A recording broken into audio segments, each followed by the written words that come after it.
All right, what is up, y'all? We got the second video in this kind of mini series, I guess, that I've been doing for my new split. As I mentioned last video, I've switched to a push-pull leg split, or more accurately, technically a push legs pull split. Last video, I showed what I do on my push day. Today is going to be a pull day.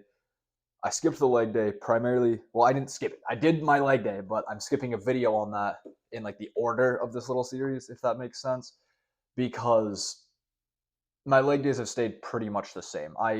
Next video will be the leg day, but I wanted to show the push day and the pull day first because those would have changed the most. Next will be a leg day, which is still primarily the same thought process I did even back when I was doing my upper lower split. But I'll still show it. But first, I wanted to get these the push day and the pull day done first, since they are what have changed the most, and kind of yeah, I guess just what's changed the most, because now I've split up my upper days. Instead of just doing an upper day, now I do a push day and a pull day specifically. But anyways, with that said, let's hop into this pull workout. It'll probably be a little bit of a shorter video because I'm just talking through the workout, but we'll see. So let's get into it. So the first exercise that I do here on my pull days is actually, at least on this specific pull day, I do two pull days. Do a pull A day and a pull B day. Switch up variations just slightly, but this is my pull A day. Anyways, the first movement I do is a bent over barbell row. I like to do a nice heavy barbell row just to start when I'm the most fresh, get all the blood flowing in the back, get everything warmed up. It's a good compound movement, good way to start a pull day. And as you'll see, I do allow a little body English, and I kind of like do cheat reps, I guess some people would call them, as I get a little more fatigued. So I let my body sway a little bit, but I'm making sure that emphasis and stimulus is still in the back. Like if I'm not feeling it in the back, and if I'm just kind of pulling the weight around and just moving it to move it, and like moving it with my lower back, that's bad. Don't want to do that. I'm trying to keep it in my back and really just get the blood flow, keep myself get it out of the way with a big compound movement in the beginning when I'm the most strong. And my back has always been kind of a stronger suit for me. I've just been able to lift a lot more weight with it, and then it just also like aesthetically looks a little bit better for me. So it is a strong point of my physique, and therefore I can start with these kind of compound movements because I have a good mind muscle connection with my back. So I don't have to do like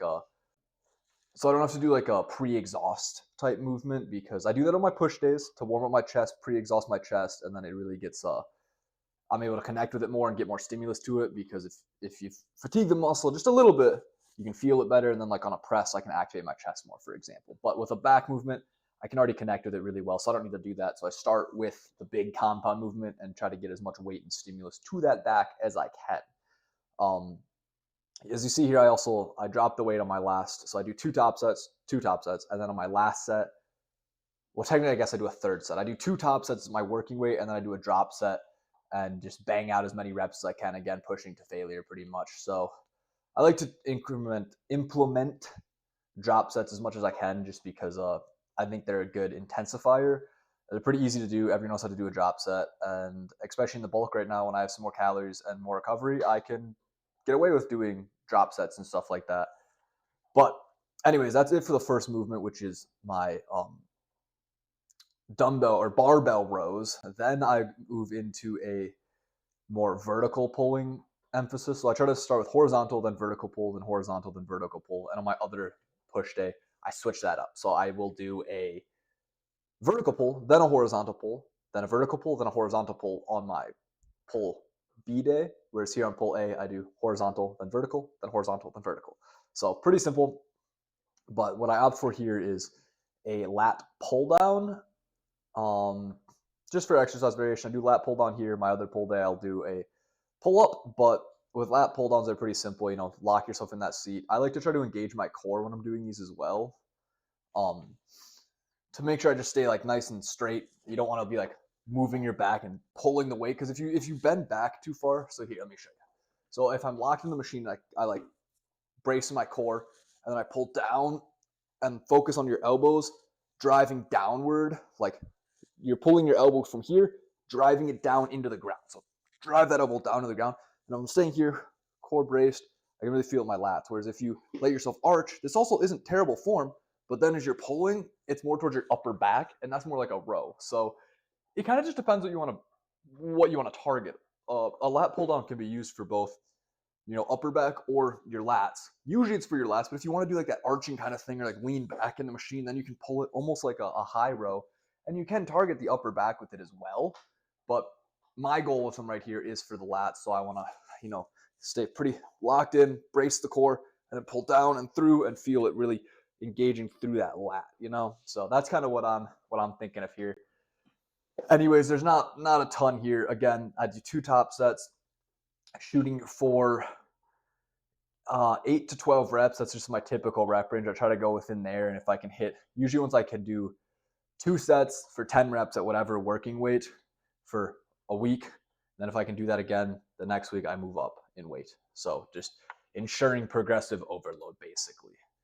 But as far as lat pull downs go, other than the whole bracing your core thing and then driving those elbows down towards the ground, as you can see I'm doing here, there's not a whole bunch more to a lat pull down. It's a pretty linear machine. You get in there, as long as you have that core brace and you're not like arching your back or anything too much, it's pretty straightforward. So we're not going to spend too much time on this guy.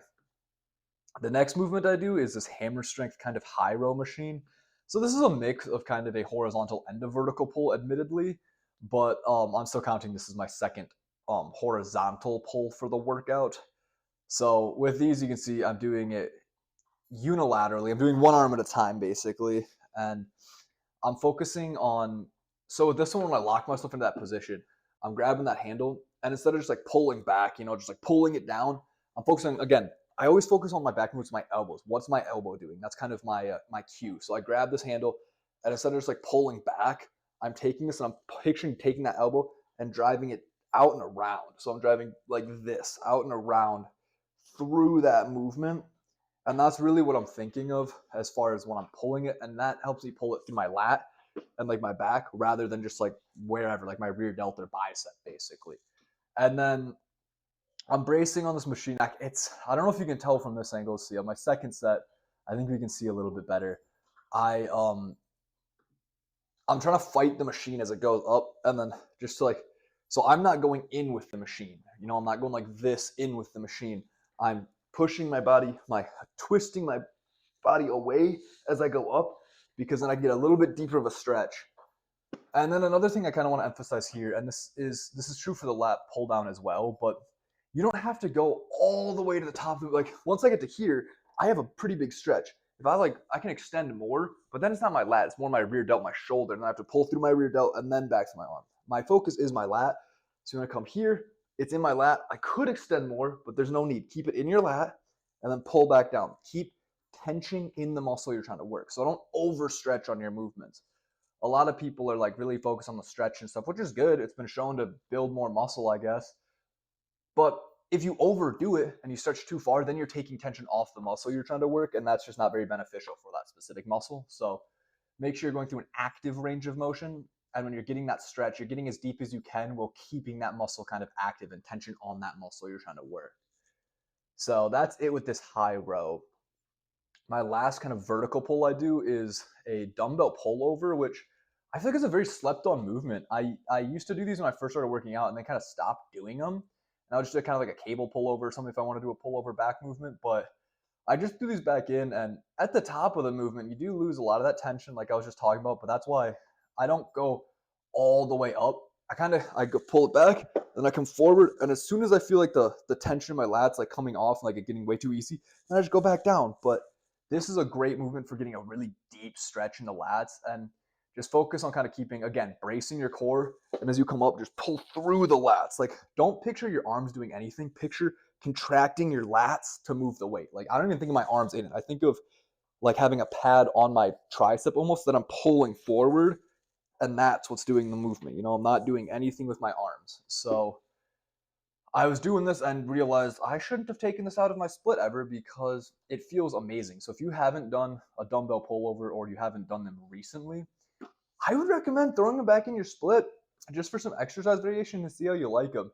Everyone's a little bit different, so everyone prefers different movements, obviously, but this one for me was feeling really good. So I'm going to keep it in, run it for a while, see how it goes, and I'll recommend y'all try it if you haven't, or if you haven't done it in a while, I'd recommend tossing it in there. But as you can see, I do these 4 kind of back movements on my pull day because back is like the biggest pulling muscle.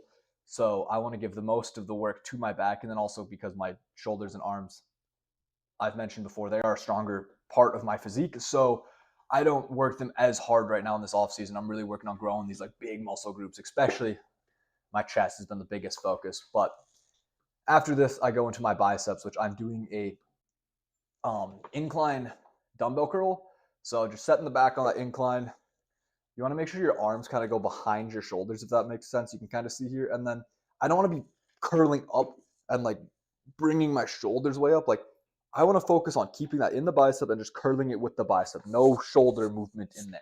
So keeping the shoulders, like my elbows behind my shoulder blades, kind of the point of the incline, and then curling through the bicep. Like I'm thinking of the whole time I'm curling this, the only thing I'm thinking about is contracting that bicep muscle. So literally I'm just thinking of this muscle contracting, which is then going to bring this like pull from here, your bicep, it pulls here, this little on your elbow.